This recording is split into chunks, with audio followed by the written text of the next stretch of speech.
Hello everyone, welcome back. कैसे हैं आप लोग? आशा करते हैं आप लोग बहुत अच्छे होंगे।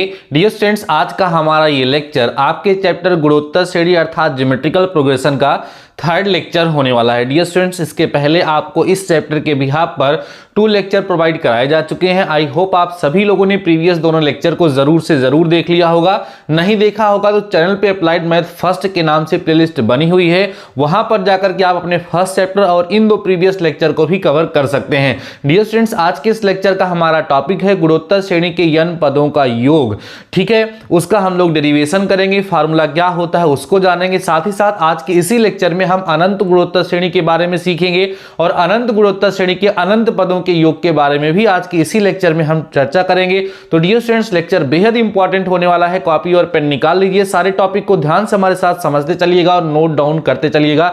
नेक्स्ट लेक्चर में इसके बिहाफ पर आपको प्रॉब्लम सॉल्व कराई जाएंगी। आइए डियर स्टूडेंट्स, आज का हमारा टॉपिक है गुणोत्तर श्रेणी के n पदों का योग। टॉपिक है डियर स्टूडेंट्स गुणोत्तर, ध्यान से समझना और नोट करना। ठीक है, गुणोत्तर श्रेणी के n पदों का योग। ठीक है, n पदों का योग, जिसको हम बोलते हैं sum of n terms of GP.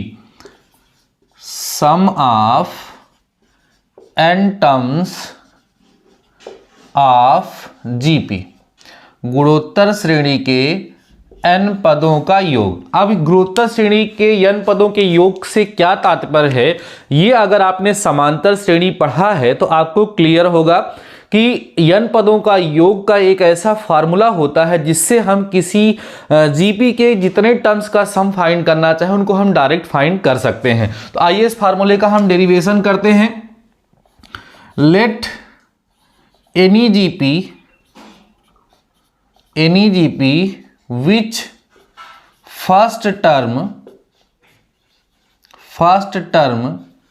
is a and common ratio is r। हमने कोई जीपी लेट कर लिया जिसका फर्स्ट टर्म a है और कॉमन रेशियो क्या है डियर स्टूडेंट्स, r है। देयरफॉर जीपी होती क्या है, a r square, a r cube, a r to the power 4 and so on. ये सबको पता है, ध्यान से समझते चलना डियर स्टूडेंट। ठीक है, सबको पता है। अब इसके सारे टर्म्स का सम फाइंड करने का मतलब क्या है कि यहां पर हम क्या कर दें, प्लस अप्लाई कर दें, सारे टर्म्स के बीच में प्लस अप्लाई कर दें, है ना। तो ये इसका सम हो गया। अब सम ऑफ n टर्म्स को जैसे आप एपी में एसएन से दिखाते थे वैसे ही जीपी में भी इनके n टर्म्स के सम को हम एसएन से ही रिप्रेजेंट करेंगे। अब करना क्या होता है कि हम इसके प्रत्येक टर्म को r से मल्टीप्लाई कर देते हैं। तो r से मल्टीप्लाई करेंगे तो r आएगा, इनटू में एसएन आएगा, equal to dear students a r आएगा, प्लस ए आर स्क्वायर आएगा, प्लस यहाँ ए आर क्यूब आएगा, यहाँ a r to the power 4 आएगा, ऐसे यहाँ a r to the power 5 and so on ऐसे होता हुआ चला जाएगा। ठीक है, अभी करना क्या होता है कि ये और ये, इसमें से इसको हम सब्ट्रैक्ट कर देते हैं, इसमें से इसको हम माइनस कर देते हैं। ध्यान से समझिए, इसको हम इसमें से क्या करेंगे डियर स्टूडेंट्स, माइनस कर देंगे। जब माइनस कर देंगे तो आप देखेंगे कि 1 माइनस आर यहाँ बचेगा क्योंकि एस एन जो होगा वो कॉमन हो जाएगा। ठीक है, जब यहाँ आप माइनस करेंगे, यहाँ माइनस, यहाँ माइनस, यहाँ माइनस, यहाँ माइनस, तो ये इससे, ये इससे, ये इससे, ठीक है, आप देख रहे होंगे ऐसे सारे टर्म्स डियर स्टूडेंट्स क्या होंगे, कटते हुए चले जाएंगे। लास्ट में आपको पता है कि यहाँ a r to the power n minus 1 होता है, तो इसके पहले a r to the power n minus 1 और इसके प्लेस पे a r to the power n बचेगा। तो ये डियर स्टूडेंट्स क्या हो जाएगा, कैंसिल आउट हो जाएगा। फाइनली क्या बचेगा जरा देखो, केवल यहाँ पर a बचेगा और वहां पर minus a r to the power n dear students देखने के लिए आपको मिलेगा। ठीक है, बात समझ में आ रही है। अभी आप ध्यान से समझेंगे तो इसको लिख पाएंगे आप 1 minus R S N is equal to A, हम यहां पर कॉमन ले लें तो बचेगा यहां पर 1 minus are to the power N. This implies that S N equal to होगा A into 1 minus are to the power N upon 1 minus R. यही है dear student sum of n terms of GP. अब देखो dear student, जैसे यहां पर आपने जो फार्मूला डिराइव किया क्या मिला आपको, Sn equal to a into 1 minus are to the power n upon 1 minus r. ऊपर नीचे अगर हम माइनस कॉमन लेके काट दे तो इसको हम ऐसे भी लिख सकते हैं, Sn equal to a into are to the power n minus 1 upon r minus 1 भी इसको हम डेफिनेटली इस तरीके से लिख सकते हैं, इसको लिखा जा सकता है। तो इस तरीके से sum of n terms of GP के दो फार्मूले आपको देखने के लिए मिलेंगे। एक Sn equal to a into 1 minus are to the power n upon 1 minus r, दूसरा Sn equal to a into are to the power n minus 1 upon r minus 1। दो अलग अलग फार्मूले यहां पर डियर स्टूडेंट्स आप ध्यान रखेंगे कब अप्लाई होते हैं। तो यहां तब अप्लाई होगा जब r इज लेस देन 1 होगा, और ये वाला फार्मूला तब अप्लाई होगा जब r इज ग्रेटर देन 1 होगा। दो फार्मूले, sum of n terms of AP का आपने एक फार्मूला पढ़ा था, यहां पर sum of n terms of GP के दो अलग अलग कंडीशंस हैं। एक तब जब r is less than 1 means common ratio 1 से छोटा हो, दूसरा जब r is greater than 1 means जब कॉमन रेशियो 1 से क्या हो, बड़ा हो। तो ये है Sn equal to a into 1 minus are to the power n upon 1 minus r, और ये Sn equal to a into are to the power n minus 1 upon r minus 1। जब r इज ग्रेटर देन 1 होगा तो r minus 1 होगा, r is less then होगा तो 1 minus r होगा। इसको आपको ध्यान रखना है। ये डेरिवेशन आप सभी लोगों के सामने मैंने कर दिया है, फार्मूला आ गया है, उसका रिजल्ट आ गया है। आप इसको फटाफट से नोट कर लीजिए, फिर हम आगे की चर्चा कंटिन्यू करते हैं और अगले टॉपिक की तरफ अपने चलते हैं। ठीक है, इसको आप लोग नोट कर लीजिए, फिर हम आगे की चर्चा डियर स्टूडेंट्स कंटिन्यू करते हैं। बहुत ही बेहतरीन लेक्चर आज का होने वाला है। यहाँ पर आपको जो इंपॉर्टेंट फार्मूले हैं सब प्रोवाइड कराने वाला हूँ और उनका डेरिवेशन सहित आपके साथ डिस्कस करूँगा। सो इसको आप लोग नोट करते हुए चलिएगा। डियर स्टूडेंट्स, अगर आपको लेक्चर पसंद आ रहा है तो आप सभी लोग लेक्चर को अभी तक लाइक नहीं किए हैं तो लाइक कर दीजिए, और अपने दोस्तों के साथ एक बार लेक्चर को ज़रूर से ज़रूर शेयर कर दीजिए। उन्हें बता दीजिए कि आपके अपने चैनल डीडी मैथमेटिकल सॉल्यूशन पर शाम को 7 बजे अप्लाइड मेथड की क्लास रेगुलर चल रही है। तो अभी तक हम लोगों ने क्या फाइंड किया, Sn equal to a into are to the power n minus 1 upon r minus 1, where r is greater than 1। दूसरा Sn equal to a into 1 minus are to the power n upon 1 minus r, where r is less than 1। ये दो फार्मूले हम लोगों ने इस discussion से find किया। आइए कोई छोटा सा एग्जाम्पल ले लेते हैं और इसकी थोड़ी सी हम लोग ब्रीफिंग कर लेते हैं कि किस तरह के क्वेश्चंस इसका यूज़ करते हुए हमारे एग्जाम में पूछे जाएंगे। गुणोत्तर श्रेणी के n पदों के योग पर आधारित जब क्वेश्चन हमारे एग्जाम में पूछे जाते हैं तो कैसे पूछे जाते हैं, ज़रा एक आध एग्जाम्पल लेकर के थोड़ा सा इसको हम स्पष्ट करते हैं। पहला क्वेश्चन है, देखिए कह रहे हैं कि जीपी एक गुणोत्तर श्रेणी है। जीपी है क्या, √3 प्लस 3√3 है ना, प्लस में लिख रहा है डियर स्टूडेंट्स 9√3 और प्लस डॉट डॉट डॉट कह रहे हैं के 9 पदों का योग, 9 पदों का योग ज्ञात कीजिए। ठीक है, आपके सामने जो जीपी दी गई है इसके 9 टर्म्स का सम हमें क्या करना, फाइंड करना है। आइए देखते हैं कैसे इसको हम लोग यहाँ पर सॉल्व करेंगे। ठीक है, सॉल्यूशन देखें डियर स्टूडेंट्स, सॉल्यूशन देखें। गिवन जीपी जो है उसको जरा हम लोग लिख लेते हैं। ठीक है, ध्यान से समझना क्या है dear students, √3 plus 3√3 plus 9√3 plus dot dot dot. अब इसको सॉल्व करोगे तो आप लिखोगे इन गिवन जीपी, जो जीपी हमें दी गई है उसका फर्स्ट टर्म आपको √3 दिख रहा होगा और कॉमन रेशियो डियर स्टूडेंट्स आपको 3 दिख रहा होगा। ठीक है, कितने टर्म्स का सम फाइंड करना है, 9 टर्म्स का सम आपको फाइंड करना है। तो यहां पर आप देखेंगे कि जो r है वो ग्रेटर देन क्या है डियर स्टूडेंट्स, 1 है। तो r इज ग्रेटर देन 1 है तो r इज ग्रेटर देन 1 वाली कंडीशन हम यहां पर अप्लाई करेंगे। देयरफॉर फार्मूला अप्लाई करिए, Sn equal to a into are to the power n minus 1 upon में कितना हो जाएगा, r minus 1। This implies that S9 equal to a की वैल्यू पुट कर दीजिए √3 और r की वैल्यू कितनी हो जाएगी 3 की पावर 9 माइनस 1 अपॉन 3 माइनस 1।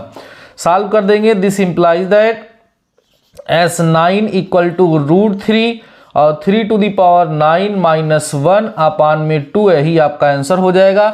आप चाहें तो 3 की पावर 9 को सॉल्व करें, ना मन करे तो ऐसे आप छोड़ भी सकते हैं, उसमें कोई समस्या नहीं होगी। यहाँ तक आप लोगों का आंसर जो है वो 100% करेक्ट माना जाएगा और आप चाहेंगे तो कैलकुलेशन कर सकते हैं, यही डियर स्टूडेंट्स इसका क्या होगा आंसर हो जाएगा। तो ये दो फार्मूले ऐसे हैं, बाकी घुमा फिरा करके भी इस पे क्वेश्चन पूछे जाते हैं, वो हम लोग नेक्स्ट लेक्चर में कवर करेंगे। अभी इस लेक्चर में हमारा उद्देश्य है कि ये फार्मूले का डेरिवेशन, ये फार्मूला और इसका सिंपल एप्लीकेशन मैं आपको समझा दूं तो ये आपको समझ में आ गया होगा।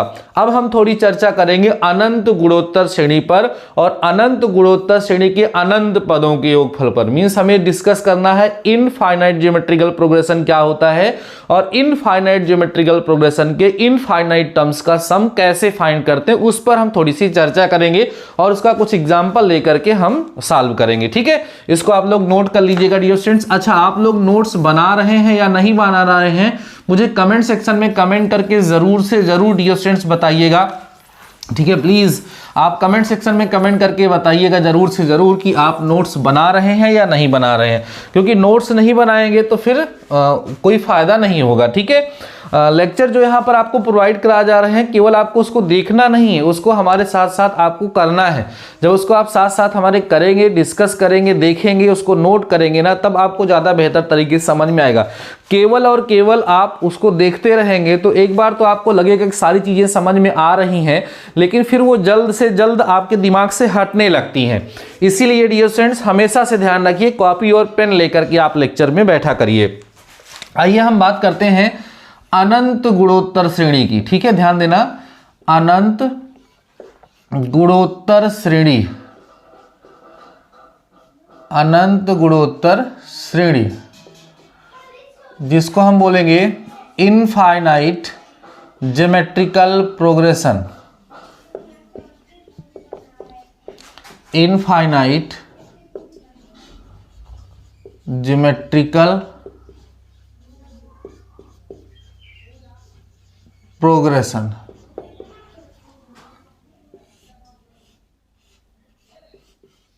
ठीक, ये टॉपिक है हमारा अनंत गुणोत्तर श्रेणी, इनफाइनाइट ज्योमेट्रिकल प्रोग्रेशन। देखिए, इनफाइनाइट ज्योमेट्रिकल प्रोग्रेशन क्या होता है, ऐसी ज्योमेट्रिकल प्रोग्रेशन जिसमें इनफाइनाइट नंबर ऑफ टर्म्स हो। तो क्या होगा, आरजीपी आप कह सकते हैं, आरजीपी कंटेनिंग, ध्यान देना, आरजीपी कंटेनिंग, ठीक है, कंटेनिंग इनफाइनाइट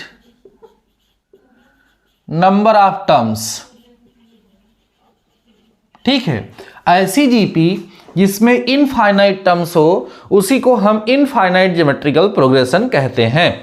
जैसे एग्जाम्पल आप देख लीजिए जरा इसका एग्जाम्पल, जैसे 2, 4, 8, 16 एंड सो ऑन, ऐसे डॉट डॉट डॉट अगर ये लग गया तो ये आपका जो एग्जाम्पल है डियर स्टूडेंट्स किसका है, ये इनफाइनाइट, इनफाइनाइट जीपी का है। और कोई एग्जाम्पल देखिए, जैसे 1 लिख दिए, 1/2, फिर 1/4, फिर 1/8 एंड सो ऑन, तो ये भी किसका एग्जाम्पल है, इनफाइनाइट जीपी का एग्जाम्पल है। ठीक है, ये भी किसका एग्जाम्पल है डियर स्टूडेंट्स, इनफाइनाइट जीपी का एग्जाम्पल है। आप यहां पर जो जीपी लिखी हुई है इसके लिए आपको r इज ग्रेटर देन 1 दिख रहा होगा, ये जो जीपी यहां लिखी है इसके लिए आपको r इज लेस देन 1 दिख रहा होगा। तो सिंपली आपको ये समझ में आ गया होगा कि अनंत गुणोत्तर श्रेणी क्या होती है। अनंत गुणोत्तर श्रेणी दो तरीके की हो सकती है, एक r इज ग्रेटर देन 1 वाली कंडीशन और एक r इज लेस देन 1 वाली condition.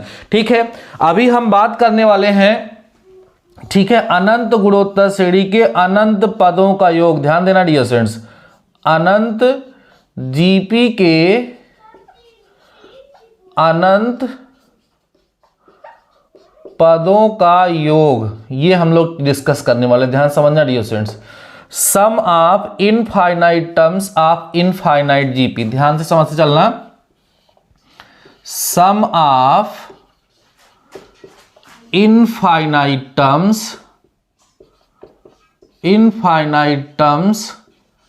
of infinite GP, sum of infinite terms of infinite GP। देखिए जैसे दो तरह की इनफाइनाइट जीपी हमने लिखे, जैसे लिखा 2, 4, 8, 16 एंड सो ऑन। अब इस जीपी के अगर हम इनफाइनाइट टर्म्स का सम फाइंड करना चाहें तो डियर स्टूडेंट्स ये क्या होगा, नॉट डिफाइन होगा। क्या होगा, नॉट डिफाइंड होगा। क्यों ऐसा होगा, जरा बात को समझने का प्रयास करिए। क्योंकि ये जीपी के जो टर्म्स हैं वो लगातार बढ़ रहे हैं। तो 2 और 4 6, उसके बाद 8 और 6 14, ऐसे करते करते करते इसका जो सम होगा वो काफ़ी ज़्यादा होगा, धीरे धीरे बढ़ता चला जाएगा। तो इनका जो इनफाइनाइट टर्म्स का सम होगा वो काफ़ी ज़्यादा होगा, इसलिए वो नॉट डिफाइन होगा। तो कहने का मतलब इनफाइनाइट टर्म्स के इनफाइनाइट जीपी के इनफाइनाइट टर्म्स का सम हम सभी फाइंड कर पाएंगे जब r इज क्या हो, लेस देन 1 हो। r इज ग्रेटर देन 1 की कंडीशन में हम इनफाइनाइट जीपी के इनफाइनाइट टर्म्स का सम नहीं फाइंड कर सकते हैं। तो आइए दूसरा केस हम लोग देखते हैं। when, कब की बात करेंगे, when r is less than 1, जब r 1 से छोटा होगा। अब देखो डियर स्टूडेंट्स, सिंस आपको पता है कि Sn जो होता है वो a into 1 minus are to the power n upon 1 minus r होता है। ऐसा आप लोग यहां पर पढ़ चुके हैं, ठीक है। जरा आगे से हम चर्चा करते हैं, इसको आप लोग इतना समझ लीजिएगा, नोट कर लीजिएगा। आगे की चर्चा हम करते हैं क्योंकि यहाँ नीचे उतने अच्छे से एक्सप्लेन नहीं हो पाएगा, ठीक है। आप लोग ध्यान से इसको समझिए, फिर मैं आगे की बात यहाँ पर आगे की चर्चा थोड़ा सा बढ़ाता हूँ। Sum of infinite terms of infinite GP when r is greater than 1, जब r ग्रेटर देन 1 होगा तो उस सिचुएशन में जीपी के इनफाइनाइट टर्म्स का सम आप कह सकते हैं इनफाइनाइट होगा या नॉट डिफाइन होगा, मींस उस केस में हम उसे फाइंड नहीं कर पाएंगे। तो दूसरा केस हम यहां पर डिस्कस करने वाले हैं when r is less than 1, जब r लेस देन 1 होगा। तो इसके लिए सिंस आपको ये पता है कि sum of n terms of GP a into 1 minus are to the power n upon 1 minus R, अभी अभी आप लोगों ने यहां पर पढ़ा है, ठीक है। अब हमें क्या करना है, s इनफाइनाइट, जहां n है वहां इनफाइनाइट हो जाएगा। तो क्या लिखेंगे, a into 1 minus are to the power infinite upon में 1 माइनस क्या होगा डियर स्टूडेंट्स, r होगा। अब यहां जरा हमारी बात सुनिएगा, जैसे डियर स्टूडेंट्स 1/2 लिखा है तो 1/2 का स्क्वायर अगर आप करेंगे तो 1/4 आएगा। 1/2 की पावर अगर आप 3 करते हैं तो 1/8 आएगा। 1/2 की पावर अगर आप 4 करते हैं तो डियर स्टूडेंट्स 1/16 आएगा। अब देखो यहाँ जरा ध्यान देने वाली बात यह है कि यहाँ जो 1/2 है ये नंबर 1 से छोटा है। तो जब 1 से छोटा है, आप कह सकते हैं फ्रैक्शन में नंबर है, तो उसका जब हम स्क्वायर करते हैं तो वो नंबर और छोटा हो जाता है। क्यूब करते हैं तो और छोटा हो जाता है, पावर 4 करते हैं तो और छोटा हो जाता है। मतलब जैसे जैसे इसकी पावर को आप बढ़ाएंगे वैसे वैसे ये नंबर छोटा होता हुआ चला जा रहा है। तो कहने का मतलब जब यहाँ पर r, देखो ध्यान से, आप यहाँ बोल सकते हैं सिंस हियर, यहां पर क्या है कि r इज लेस देन 1 है, therefore r to the power infinity लगभग 0 के क्या होगा, बराबर होगा। क्योंकि अभी आप लोगों ने देखा कि अगर एक छोटी संख्या उसकी पावर लगातार बढ़ा रहे हैं तो और छोटी होती चली जाती है। तो ये वैल्यू हम ला करके जब यहां रखेंगे तो this implies that S infinity equal to a into 1 minus 0 होगा, अपान में डियर स्टूडेंट्स 1 माइनस r होगा। तो S infinity equal to finally a upon 1 minus r केवल बचेगा। ये होता है sum of infinite terms of infinite GP, जहां यहां पर r की जो वैल्यू होगी ऑलवेज लेस देन 1 होगी। और यहां ध्यान रखिएगा r का यहां पे सेंस होता है वेयर, यहां एक चीज लिख दीजिएगा, where mod r is always less than 1, ठीक है। लेस देन 1 होगा तभी इनफाइनाइट टर्म्स के, इनफाइनाइट जीपी के इनफाइनाइट टर्म्स का सम हम लोग फाइंड करते हैं, नहीं तो हम नहीं फाइंड करते हैं, ठीक है। क्लियर हो गया होगा। आइए एक छोटा सा एग्जांपल लेते हैं और थोड़ी सी चर्चा हम कर लेते हैं, थोड़ा सा और उसको अच्छा स्पष्ट करने का प्रयास करते हैं, फिर धीरे धीरे हम लोग आगे की तरफ बढ़ेंगे। इसको मैं इरेज करता हूँ डियर स्टूडेंट्स और चलता हूँ अपने नेक्स्ट टॉपिक की तरफ। एक छोटा सा क्वेश्चन लेकर के हम आपको सॉल्व करके दिखाते हैं। जैसे डियर स्टूडेंट्स एक छोटा सा क्वेश्चन आ जाए कह दिया जाए फाइंड द वैल्यू ऑफ किसकी वैल्यू पता करने के लिए आ जाए 3 टू द पावर 1 आ जाए, ठीक है, या मान लो 3 to the power 1/2 into 3 to the power 1/4 into 3 to the power 1/8 into dot dot dot infinite तक। इसकी वैल्यू हमें फाइंड करने के लिए आ जाए तो हम कैसे इसको फाइंड करेंगे, जरा ध्यान से देखिए इसका सल्यूशन। बड़ा इंपॉर्टेंट क्वेश्चन है, एग्जाम में पूछा जाता है। लिखा है 3 की पावर 1/2 इंटू 3 की पावर 1/4 इंटू 3 की power 1/8 into dot dot dot infinite तक। आपको पता है कि मल्टीप्लाई में पावर्स ऐड होती हैं, तो इस तरीके से पावर्स को आप क्या करिए, ऐड करिए, तो डॉट डॉट डॉट इनफाइनाइट तक। अब आप यहाँ देखेंगे डियर स्टूडेंट्स, तो 3 की पावर जो लगी हुई है उसमें एक इनफाइनाइट जीपी आपको बनती हुई नजर आ रही है। तो सम ऑफ इनफाइनाइट टर्म्स, आप इनफाइनाइट जीपी यहाँ पर हमें अप्लाई कर दें तो क्या मिल जाएगा, 3 की पावर ए मतलब 1/2, ठीक है, अपान 1 माइनस आर का मतलब भी कितना है 1/2 है। जब आप इसको सॉल्व करेंगे तो 3 पावर 1/2 यहाँ और 1/2 यहाँ दोनों आएगा, दोनों कैंसिल हो जाएगा। फाइनली आपको मिलेगा 3 की पावर 1, जिसका मतलब होगा 3। तो ये डियर स्टूडेंट्स इस क्वेश्चन का क्या होगा, आंसर हो जाएगा। इस तरह के बहुत ही बेहतरीन क्वेश्चन बनते हैं infinite terms of infinite GP पर, जो हमारे एग्जाम में अक्सर पूछ लिए जाते हैं। सो डियर स्टूडेंट्स, अगर ये लॉजिक आपको अच्छे से क्लियर होगा ना तो आप इस तरह के क्वेश्चंस को आसानी से एग्जाम में कर पाएंगे, नहीं तो फिर समस्या होती है।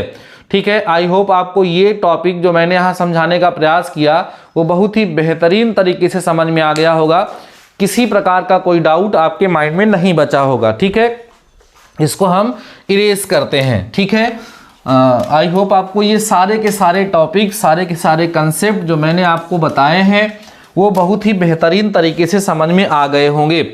आज के इस लेक्चर में हमने 3 नए फार्मूले पढ़े हैं। Sum of n terms of GP का Sn equal to a into are to the power n-1 upon r-1 where, जहां पर r इज ग्रेटर देन 1 है। दूसरा पढ़ा है Sn equal to a into 1 minus are to the power n upon 1 minus r, जहां पर r is less than 1 है। और s infinite equal to a upon 1 minus r, जहां पर mod r is less than 1 है। इसको आपको ध्यान रखना है। आज के इस लेक्चर में यही 3 फार्मूले आपको डिराइव करा करके उनको बताए गए हैं। ये आज के इस लेक्चर का कंक्लूजन है। आई होप आपको ये सारी की सारी चीजें समझ में आ चुकी होंगी। कुछ 2 क्वेश्चन करके भी मैंने आप लोगों के साथ डिस्कस किया, आपको समझाने का प्रयास किया। सारी चीज़ें आपको ज़रूर से ज़रूर समझ में आ गई होंगी। ये फार्मूले आज आप लोग समझ लेंगे, इसको नोट कर लेंगे और लर्न कर लेंगे। नेक्स्ट लेक्चर में इन फार्मूले के बिहाफ पर आपको प्रॉब्लम सॉल्व कराई जाएंगी, जिससे आपको ये बेहतर तरीके से तैयार हो जाएगा। अगर डियर स्टूडेंट्स अभी तक आप लोग लेक्चर में बने हुए हैं और अगर आपको लेक्चर समझ में आया है तो एक प्यारा सा कमेंट सेक्शन में कमेंट जरूर करिएगा और अपने दोस्तों के साथ एक बार लेक्चर को शेयर करना बिल्कुल मत भूलिएगा। बाकी आज के इस लेक्चर में बस इतना ही। मिलते हैं नेक्स्ट लेक्चर के साथ, नेक्स्ट टॉपिक के साथ। तब तक लिए शानदार रहिए और पढ़ते रहिए।